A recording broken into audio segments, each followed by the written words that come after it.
Hi everyone! In this video series, we are talking about interpreting the prophecies of Daniel from the Old Testament book of Daniel. Through this study, we are trying to better understand our present world and also our future world. I hope you are learning a lot through this channel. That is what I strive to do on this channel, that is to spread the word. In this video, we will see the Amillennial interpretation of Daniel's first prophecy. So let us not waste any more time and let's get into it.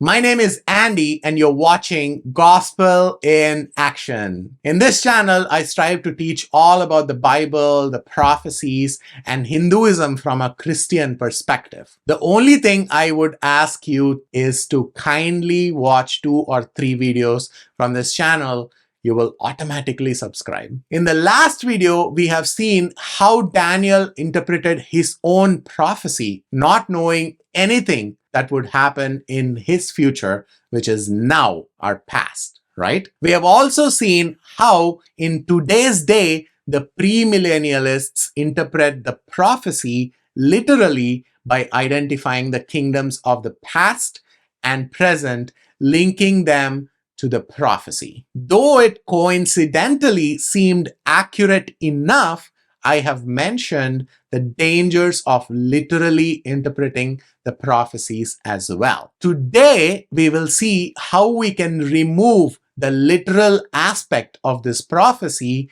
as it is much safer, and importantly, we would not falsely assume God's plans for the future of this earth. We have seen that in premillennialist interpretation, the head of gold represents the Babylonian Empire, the chest and arms of silver represent the Medo-Persian Empire, the belly and thighs of bronze represent the Greek Empire, and the legs of iron represent the Roman Empire. Furthermore, the mention of the feet and toes made of a mixture of iron and clay as representing the present age or the time between Christ's first and second comings. This mixed composition signifies the fragmented and imperfect nature of earthly kingdoms during this period. I've also mentioned that this imperfect nature to be the hypocrisy in democracy, as democracy is nothing but a hidden dictatorship, which will ultimately unleash the Antichrist. However, our millennialists interpret this passage in a completely different way. In this perspective, the head of gold represents the pseudo nature of Nebuchadnezzar's headship in his kingdom. Let me explain in more detail. In this safer, unique, and accurate interpretation, the emphasis is often placed on understanding the symbolic meaning behind the different elements mentioned in the prophecy rather than focusing on specific historical kingdoms, as I mentioned in the last video and even in the quick summary I gave in this video. So in this perspective, the head of gold is seen as representing the exalted position and authority of God himself. Literally, King Nebuchadnezzar thought himself to be God, and that is the reason why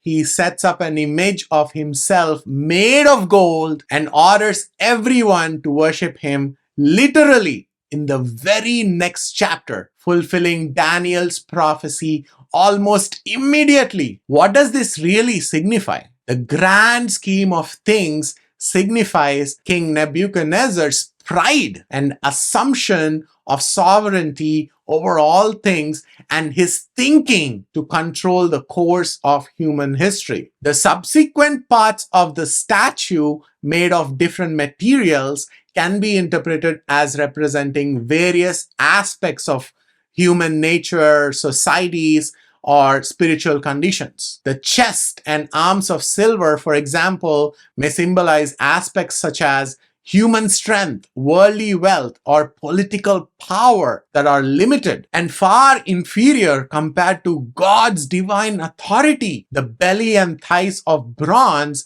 can represent qualities like intellectual pursuits, cultural achievements, or societal advancements. I'm not saying that they are not significant, but when compared to the ultimate rule of God, they are next to nothing. Now, the legs of iron could be understood as representing the destructive and oppressive forces that arise in the world, causing division and strife. This is not new to us, as we see these forces in our everyday life, isn't it? And finally, the feet and toes made of a mixture of iron and clay could symbolize a state of spiritual and moral decay, where human systems and values are fractured and unstable. This is what I mentioned earlier as well, the hypocrisy of democracy, which consists of corruption,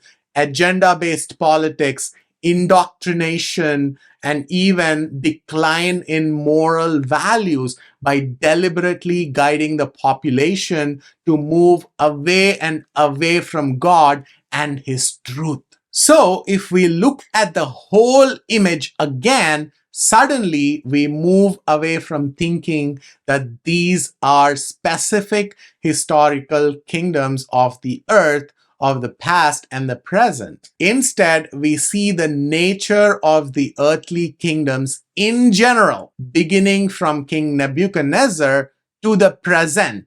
Nebuchadnezzar and his counterparts, especially in Egypt, and even in India, assumed themselves to be gods and literally accepted people's worship. As time progressed, the newer kingdoms tended to focus less on the literal worship of the kings, but focused more on human nature, societies, and spiritual conditions represented by the silver, bronze, iron, and clay parts of the image. Nevertheless, the worship still remains to this day. Please don't get me wrong. If people were forced to worship kings during those days, they are now forced or indoctrinated to worship the government or the perceived science. That's the only difference. So based on this interpretation, we conclude that, in short, Daniel was describing how the kingdom of the world will take shape in the coming days. So the whole image in the dream of King Nebuchadnezzar was nothing but the representation of the kingdom of the world from back then to now and ongoing until the end. So, in short, the image represents how Satan will build his kingdom to ultimately fight against the second coming of Jesus Christ in the battle of Armageddon. Now, this is only part of the story, right? The rest of it is how God will destroy all that Satan has built through all these centuries. The prophecy continues and says that a great stone cut out without hands will strike this huge image and grow into a great mountain. This can be seen as representing the intervention of God's kingdom in the world, as I have mentioned in the premillennialist view as well. It signifies the coming of Christ and the establishment of his reign over all creation for eternity. The stone growing into a great mountain filling the whole earth can represent God's kingdom's gradual and all-encompassing spread across the earth, transforming hearts and societies with his truth and love. This kingdom of God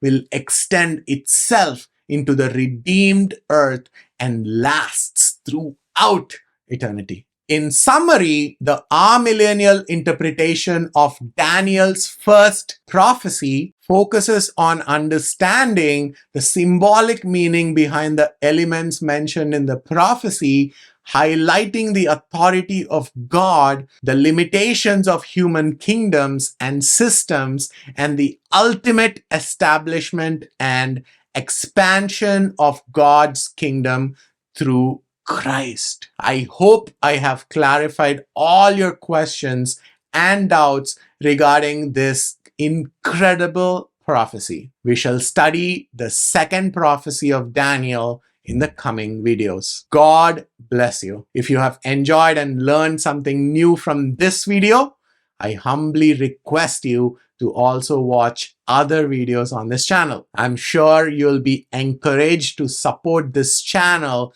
by just subscribing to it. And please don't forget to share it with those who might benefit from these videos and be that spark that ignites a change in someone else's life. Together, let's create a community of knowledge and inspiration.